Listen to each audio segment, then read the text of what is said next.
2018년 어느 깊은 밤, 캘리포니아 프리몬트의 테슬라 공장 바닥에는 한 남자가 구부정한 자세로 잠들어 있었습니다.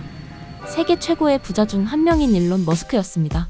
당시 테슬라의 운명이 걸린 모델3 생산 라인은 멈춰 있었고, 월가는 테슬라가 며칠 내로 파산할 것이라는 기사를 쏟아내고 있었습니다. 여기서 우리는 첫 번째 질문을 던져야 합니다. 그는 왜 굳이 이런 지옥을 스스로 선택했을까요?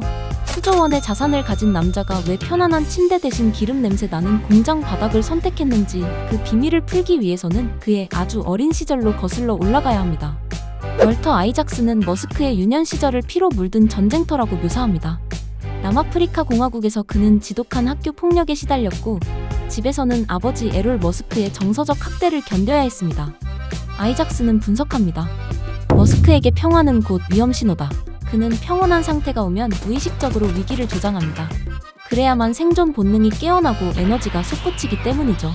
테슬라의 역사는 바로 이 위기 중독자가 만들어낸 거대한 드라마입니다. 테슬라의 기원에 대해 많은 사람이 착각하는 사실이 있습니다. 물론 머스크는 테슬라를 세운 사람이 아닙니다. 그는 마틴 에버하드와 마크 타페닝이라는 두 엔지니어가 세운 회사의 초기 투자자로 들어온 인물이었죠. 하지만 머스크는 처음부터 이 회사를 자신의 미션을 수행할 도구로 보았습니다. 그의 미션은 명확했습니다. 전기차를 슈퍼카보다 섹시하게 만드는 것. 그는 로드스터의 디자인을 두고 창업자들과 사사건건 부딪혔습니다. 문손잡이가 튀어나오는 각도, 차체의 곡선 및 심지어 헤드라이트의 빛깔까지 머스크의 기준에 맞지 않으면 모든 공정을 뒤엎었습니다. 이것은 단순한 완벽주의였을까요? 아니면 권력욕이었을까요? 결과적으로 머스크는 비용 초과와 지연의 책임을 물어 창업자들을 축출했습니다.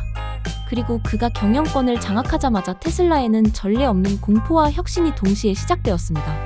그는 단순히 차를 파는 게 아니라 자신의 철학을 받기 위해 얹기 시작한 것입니다. 2008년은 테슬라 역사상 가장 극적인 해였습니다. 로드스터의 생산은 엉망이었고, 세계 경제는 대공황 이후 최악의 위기를 맞았습니다. 머스크의 또 다른 회사 스페이스X 역시 로켓 발사에 3번이나 연속 실패하며 파산 직전까지 몰렸습니다. 머스크는 인생 최대의 선택에 직면합니다. 남은 돈을 두 회사에 나눠서 겨우 숨만 붙여놓을 것인가? 아니면 한쪽에 몰아줄 것인가? 그는 제3의 길을 선택합니다. 내 모든 개인 자산을 두 회사에 전부 쏟아붓겠다. 그는 친구들에게 돈을 빌리고 집을 팔아 테슬라에 월급을 줬습니다. 여러분이라면 이런 상황에서 자신의 전 재산을 걸 수 있겠습니까? 아이작스는 이 시기에 머스크를 보며 공포를 느끼지 않는 것처럼 보이는 광기를 느꼈다고 말합니다. 그는 투자자들을 협박하다시피 설득했고, 크리스마스 이브 기적적으로 투자금이 입금되며 테슬라는 살아남았습니다. 이때 머스크가 배운 교훈은 위험했습니다. 저랑 끝까지 가야 승리할 수 있다. 이 믿음이 훗날 수많은 직원을 사지로 몰아넣는 근거가 됩니다. 테슬라를 주류 자동차 시장으로 끌어올린 것은 모델 S였습니다. 머스크는 여기서 자신의 가장 강력한 무기인 J론칙 사고를 적용합니다. 그는 기존 완성차 제조사들이 하는 방식을 혐오했습니다. 왜 엔진룸 자리에 배터리를 넣지? 차 바닥 전체를 배터리로 깔면 안 되나? 그는 자동차의 기본 구조를 물리적 기초부터 다시 설계했습니다. 그리고 결과는 충격적이었습니다. 무거운 배터리가 바닥에 깔리니 무게 중심이 낮아져 스포츠카보다 코너링이 좋아졌고, 엔진이 없으니 앞뒤로 광활한 수납 공간이 생겼습니다. 무엇보다 무선 업데이트 OTA는 혁명이었습니다. 자고 일어났더니 내 차의 가속력이 0.1초 빨라지고 브레이크 성능이 좋아졌다. 소비자들은 열광했습니다. 테슬라는 이제 차가 아니라 달리는 아이폰이 되었습니다. 하지만 그 이면에는 엔지니어들의 피눈물이 있었습니다. 머스크는 불가능한 기한을 던져놓고 물리학적으로 안 될 이유가 없다면 무조건 해내라 며 닥달했습니다. 공감 능력이 결여된 그의 리더십이 성취를 만들어내기 시작한 시점입니다. 모델3는 테슬라가 대중적인 기업으로 살아남느냐, 아니면 프리미엄 브랜드로 남느냐를 결정짓는 분수령이었습니다. 하지만 머스크의 과도한 욕심이 화를 불렀습니다. 그는 외계인 전함 같은 완전 자동화 공장을 꿈꿨지만, 로봇들은 아주 단순한 전선 연결조차 제대로 하지 못하고 멈춰섰습니다. 생산량은 목표치의 10분의 1도 안 됐고, 테슬라의 주가는 폭락했습니다.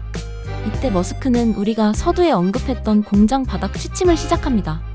그는 공장에서 먹고 자며 문제가 생기면 직접 코드를 뜯어고쳤습니다.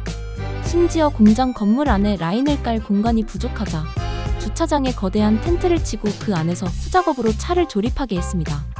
세계 최고의 첨단 자동차 회사가 텐트에서 차를 만든다? 미친 짓 아닐까요? 전문가들은 조롱했지만 머스크는 결국 목표 생산량을 달성했습니다. 그는 자신의 실수를 인정하는 법이 거의 없지만 이때만큼은 인간이 과소평가되었다 며 과도한 자동화를 사과했습니다. 하지만 그 사과는 짧았고 곧바로 더 가혹한 목표가 직원들에게 주어졌습니다. 아이작스는 머스크의 전 부인 그라임스가 명명한 악마 모드에 대해 심도 있게 다룹니다. 머스크가 이 모드에 들어가면 눈빛이 어두워지고 주변 사람의 감정은 안중에도 없게 됩니다. 아주 사소한 실수에도 그 자리에서 직원을 해고하고 폭언을 쏟아내기도 합니다. 혁신을 위해서는 이런 폭군이 반드시 필요한 걸까요? 머스크는 자신의 경영 철학을 5단계 알고리즘으로 정리했습니다. 첫 번째, 모든 요구사항을 의심하라. 누가 만든 규정인지 확인하고 삭제하라. 두 번째, 부품과 공정을 삭제하라. 나중에 다시 추가하더라도 일단 줄여라.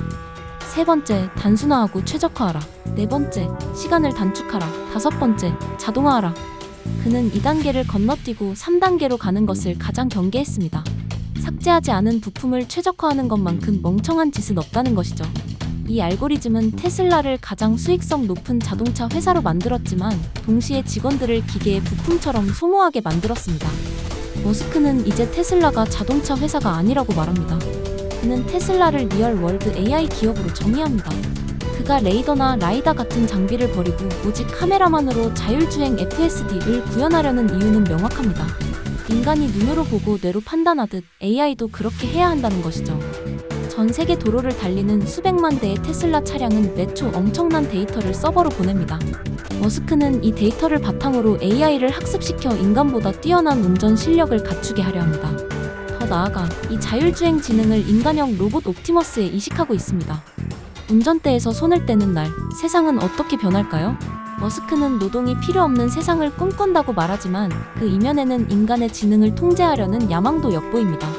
아이작스는 머스크가 AI의 위험성을 경고하면서도 스스로 AI를 만드는 모순적인 행동을 하는 이유가 결국 본인이 직접 그 고삐를 쥐어야 안심하기 때문이라고 분석합니다. 월터 아이작스는 이 방대한 평전을 마무리하며 독자들에게 묻습니다.